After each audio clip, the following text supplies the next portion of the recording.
양소영 변호사의 상담소 양담소를 찾아주신 여러분 환영합니다. 양소영입니다. 지난해 4월 A씨는 가정폭력 문제로 별거 중인 아내가 사는 집으로 찾아가 첫째 아들과 말다툼을 벌이고 아들의 얼굴을 발로 걷어차 다치게 했습니다. 또 A씨는 이혼 소송 진행 중인 아내가 연락이 되지 않는다며 아내의 근무지를 찾아가 아내에게 폭력을 휘둘렀습니다. 수년간 아내와 자녀들에게 가정폭력을 저지른 A씨에게 법원은 어떤 처벌을 내렸을까요? 법무법인 승인 양소영 변호사입니다. A씨는 2019년에도 가정폭력으로 가정아동보호사건 송치 처분을 받은 적이 있었다고 합니다. 법원은 상해 아동복지법 위반 아동학대 혐의로 기소된 A씨 항소심에서 1심과 같은 징역 2년을 선고했습니다.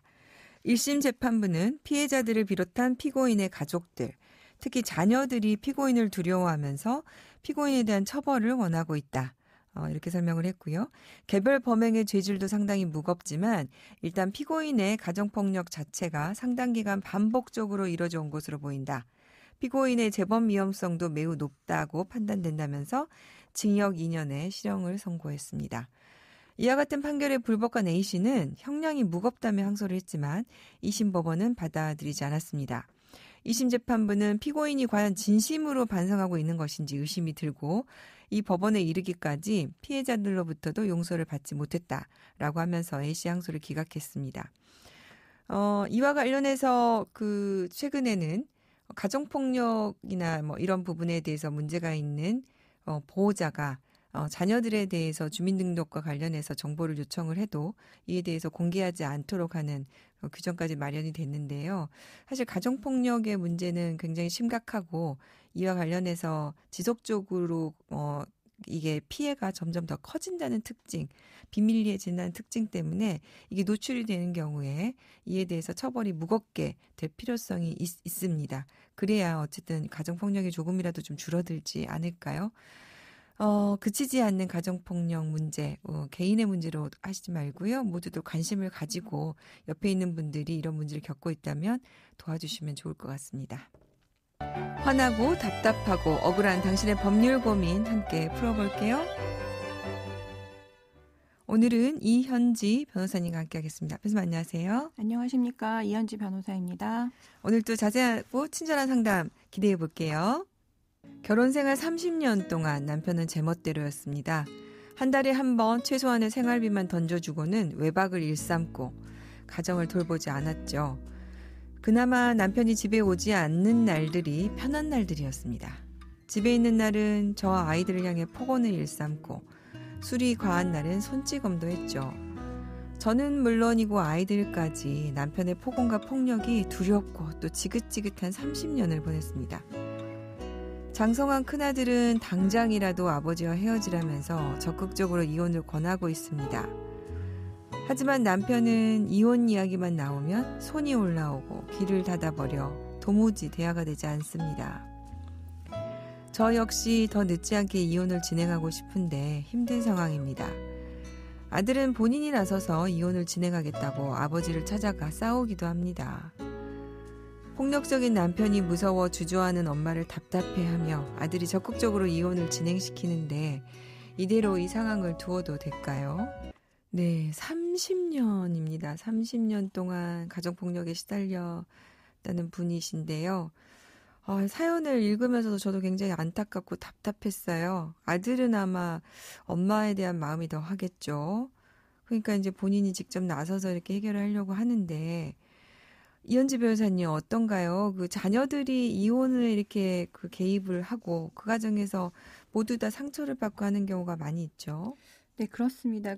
배우자 일방이 아주 장기간에 걸쳐서 가정 폭력을 일삼은 경우에는 사실 다른 배우자분들은 거의 대항조차 할 수 없는 상태가 되시는 경우가 많거든요. 그러니까요. 이제 그럴 때 가정 폭력의 피해자이기도 했던 자녀, 또 특히 이제 아들들이 성인이 된 이후에는 아버지와 충돌을 하게 되는 경우가 많습니다.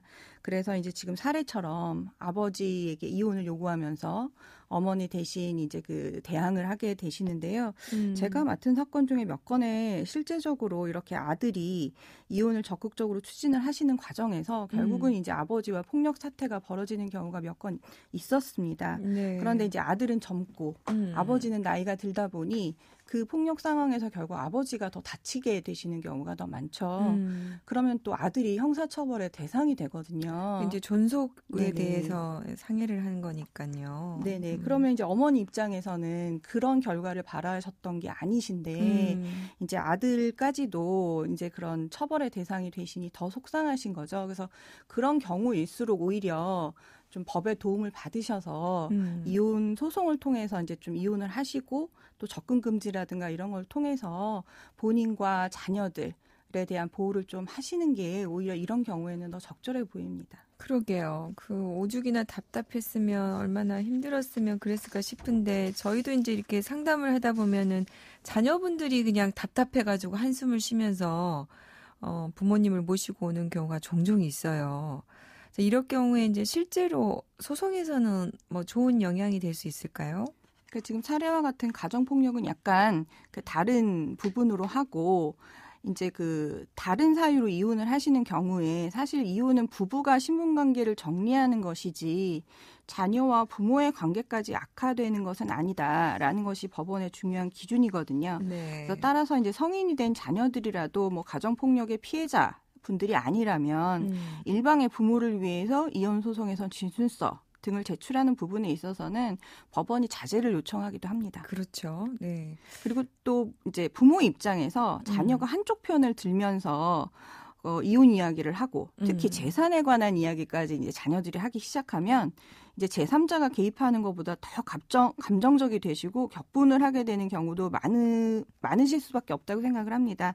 그래서 저희가 상담을 하면서는 이제 자녀분들이 좀 깊게 개입을 하시거나 의견을 내시면 이제 가정법원에 이러한 태도를 좀 설명을 드리면서 좀 이제 이혼은 당사자분의 문제라는 부분을 좀 강조해 드리고요. 또 자녀분들한테도 또 부담이 될 수 있는 부분이 있기 때문에 약간 저희가 좀 자제가 필요하다고 말씀을 드리고 있습니다. 네.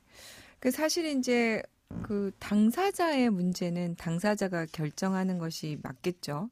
그리고 어떻게 보면은 자녀들이 또 어쨌든 부모님과 관계를 단절할 수는 없으니까 가능하면은 이제 부모님들이 직접 해결을 하시는 게 좋다라는 입장에서 이제 법원도 그렇게 보는 것 같고요.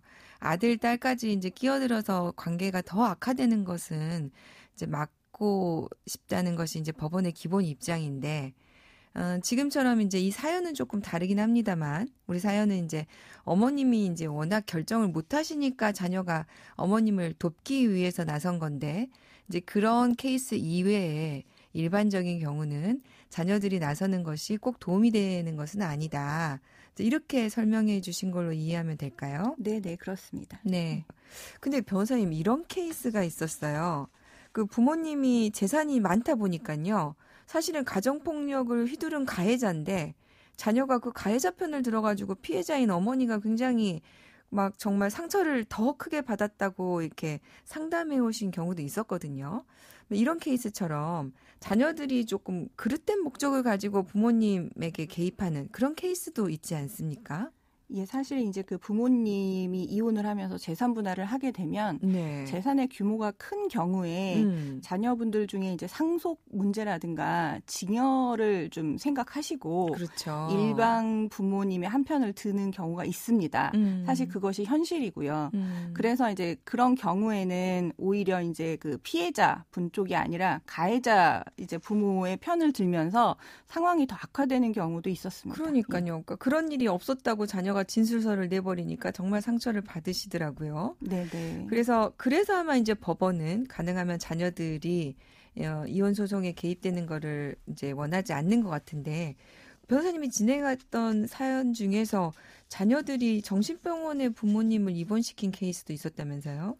예, 그렇습니다. 이제 이혼 소송을 하는데 이제 남편이 부인에게 정신적으로 문제가 있다라고 하면서 이제 정신병원에 강제 입원을 시도하신 경우가 있었는데요. 네. 사실 법상으로 가족 중 2인의 동의가 있어야 하다 보니 이제 아들이 네. 아버지 편을 들면서 강제 입원에 동의를 했던 것이죠.